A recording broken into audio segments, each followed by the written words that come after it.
I want you to join me closing your eyes for a second. Now, let's dream together. Imagine that we fly to a distant future, 5 or 10 years from today. When you picture your life in that future, what do you see? Probably, you've accomplished all your goals and fulfilled all your wishes. Surely, you feel happy and ecstatic with a warm heart for having achieved everything you ever wished for. Some of you may picture yourselves married or with children. Others may imagine having a top-tier position in your current workplace. You've reached the number of clients you always dreamed of. Or, if you have a startup, you imagine the moment when it succeeds and turns into a unicorn. I know that future sounds amazing.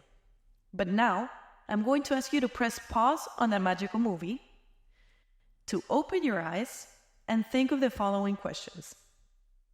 First, how much of what you imagine comes from your own desire, and how much has to do with what you think others expect from you? Second, is that the future you truly desire, or it's the only scenario you can think of? Finally, are we chasing dreams or just running? I want to tell you a personal story that was what made me ask myself these same questions. As you can tell, I'm tall, very tall. I'm 6 foot. And to be honest, I never really felt like I fitted in my world. In fact, when I was 9 years old, I was the tallest girl in my class, which has repeated throughout time. One day, a teacher told me that if there was a place where I could fit in and be good at, it was a sport in particular. And that was volleyball. So I joined the school team. I started getting better and getting more serious about it. And when I was 14, I was called in to join the Chilean national volleyball team. I remember that in my first practice in the national team, the coach told me I had to work on my spike. So he put me in front of a wall all by myself while all my teammates were practicing behind me to spike the ball for 2 straight hours. That happened for the next 3 practices until I turned good enough to start practicing and playing with the others. I played competitively until I was 22. For 13 years, my life revolved around volleyball. For 13 years, I was always focused on winning. If we lost a set, let's go. Let's focus on the next one. But if we won a set, great, but we still need to win the next one. So no relaxing. Let me put it this way. When you're playing an important match and you're down 14-12 in the last set, that 13th point you score, you don't celebrate it enthusiastically and even less enjoy it because you have to score points 14, 15, and 16 to win the match. It's that moment when coaches teach you your first lesson. Don't celebrate until you win the match. Goal-driven, seeking results, always searching for the next challenge. That same brain structure remained in my brain when I had to develop the more traditional part of my life, like studying a good career in a good university. Balancing professional sports with studies is not an easy task. And although I gave my everything in the admissions test, my score just wasn't enough to study law at Universidad Católica as I had hoped for. But luckily for me, since I dedicated so much time to professional volleyball, I made it, but with a sports scholarship. For some reason, there was something in me that, having entered as an athlete, made me feel less, as if I were less capable or not good enough. So I set myself up for another goal. I wanted to be the first woman in my career to get my title from the Supreme Court. And I knew that for me, in order to win that big match, I had to start winning specific sets. The first set was graduating quickly, with straight A's, while I was still playing volleyball. I knew I couldn't permit myself to fall behind. So the time I failed a class, I said goodbye to my vacations and passed it in my first summer of university. You can imagine that I never failed a class ever again. The second set, in this match of being the first woman to have the lawyer title of my generation, was being one of the first ones passing the bar exam. So then, I would just have to win the last set doing my professional practice in the exact 6 months that the state required, and with that, I had won the match. I just had to wait for the medal, which was my title given by the Supreme Court. My life had turned into a series of goals that I had to achieve, being unable to enjoy the process and without questioning myself if I really wanted them. I was running from one place to another, without stopping to think and without actually feeling the satisfaction of each achievement. And the story ends with me being the first woman of my generation to have her title from the Supreme Court. And although I felt incredibly happy with all the congratulations and cheering for being the first one, after a while, I fell into a void, maybe an anguish, that lasted for weeks, even months. I remember that one day I woke up in anguish and started desperately crying in my room, sitting on the floor with my back against the door, feeling tiny, very tiny, as if the room grew bigger as I dropped each tear. I did not understand anything. I didn't understand why I was crying if I had achieved everything I ever wished for. I didn't understand where my life was going or what was my life's purpose. I realized I had won the match. I had achieved the big goal, and I had to keep searching for bigger goals to achieve. And then I got tired of running, and I got tired being very young. I realized that because I'd been running since I was 9, I missed the little things that in the long run finally compose life. I distanced myself from my high school best friends.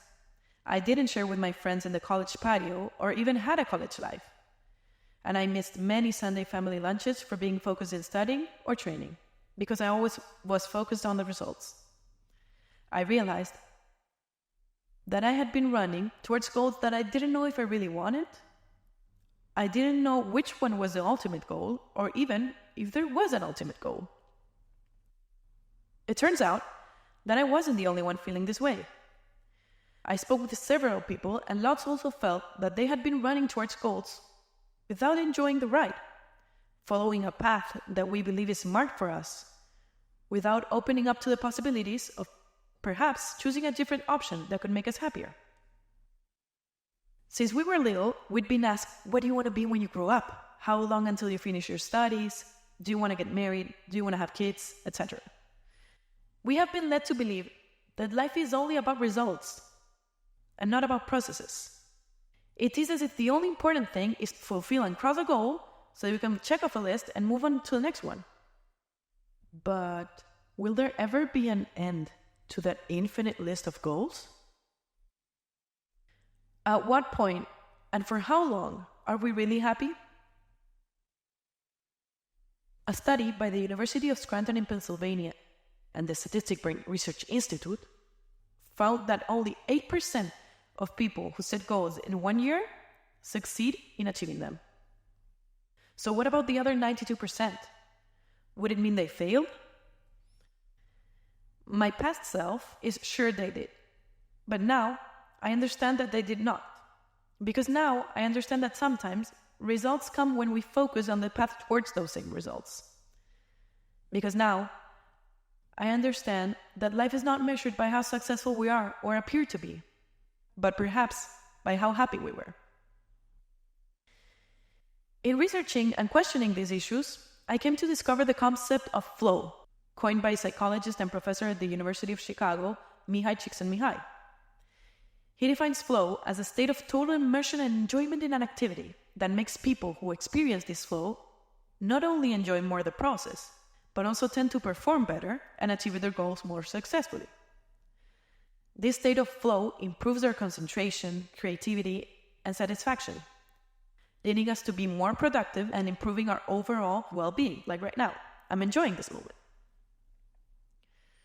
So, why do we focus and insist on meeting and accomplishing goals that we don't even know if we want to meet? Why do we run like horses with blinders on? So we don't get distracted by the multiple possibilities that exist and that we don't explore because we believe there's only one way, and that is to cross the finish line? Months after falling into that void I was telling you before, I decided to take control of my life and make a change. I started to breathe, to enjoy life, to live each day as if it were my last, without running, without choosing the path that everyone else might choose, knowing that even if I like things that others don't, that is not a problem, but a virtue. And it is the beauty of being a human, the difference and individuality that it distinguishes each one of us. I changed my life completely. At work, in love, and as an individual. And now, I want to tell you the 3 things I did when I started this path and that I keep repeating today. First, I did a review of my past and made a list of all the goals I felt I had accomplished. A list that is written here. From the little things like giving the graduation speech in high school to the big things like being on the board of a young leaders organization. With that first exercise, I realized that I had done a lot of stuff and that I had forgotten a big chunk of my life because I'd been focused on pursuing goals. I started to appreciate and think about all the steps I took, the people I met, and the things I learned to achieve those goals. Then I moved on to the second step. I tried to focus and think about what things I had done because I really wanted to, what I had done because others expected it from me, and what things I had done because I believed it was the only possible scenario. Then, with that list of accomplishments and failures that I hadn't enjoyed because it was focused on the results, I went on to the third step. I grabbed that list, analyzed it, realized everything I had forgotten, and made the decision to start being more present and aware of the moments I was living. And although today I still pursue goals, I do it from a different place and with a different point of view, living and enjoying. I started to observe my surroundings, and I started to see, but really see, my friends smiling, my little sister laughing, to stop and see how the sun hid behind the Andes mountains every day as I was sitting in my office desk. I started to feel the sun on my face on winter days. I started to smell and taste the coffee I served myself in the morning. I started to step back a bit and see as a spectator everything I had. And nothing was related to having fulfilled a goal. I started finally to enjoy life. This last step may seem harder than the other 2, which are more practical, because they mean sitting down or writing a list. But we all have, without exception, the ability to enjoy the process, because it is something we are born with, something that is built into us. And that something is our breath and our senses. I want you to join me doing a short exercise. We're going to take 3 deep breaths, inhaling through the nose in 3 seconds and exhaling through the mouth in 3 seconds. Let's go with the first one. 2, 3, 2, 3. Now, try to feel the sensation or texture of the place where you're sitting. If it feels hard or soft, if it feels smooth or rough, if it has support or not. Now let's do another deep breath. 2, 3, 2, 3. Focus your attention on what you're doing right now, in this unique and unrepeatable moment, listening to a TEDx talk. Let's breathe one last time. 2, 3, 2, 3. Think about what you're feeling right now. Fear, intrigueness, happiness, warmth, or coldness. Think about the smell you may feel, the taste you may have in your mouth, what you're seeing, in the sound of my voice or your surroundings. And when you grasp 1 or 2 senses, come back to the present. Now, as you come back to the present moment, I want you to take this with you. Life can be very long or very short. depending on how fast we want to run to fulfill our goals. With all this journey, I learned at my early 26 years that every moment, every challenge, and every lesson is what really defines our path, not the infinite list of goals we reach to accomplish before we die. I learned that the most important thing is not only to achieve the goal, but to enjoy the process towards that same goal, whether we succeed or fail. Because if you think about it, we spend more time preparing to achieve a goal than actually achieving it. I hope, with all my heart, that in 5 or 10 more years, you will be all that you authentically dreamed of today. But most of all, that you really enjoy the journey to get there. Because otherwise, we're going to ask ourselves once again, are we chasing dreams or just running? Thank you very much.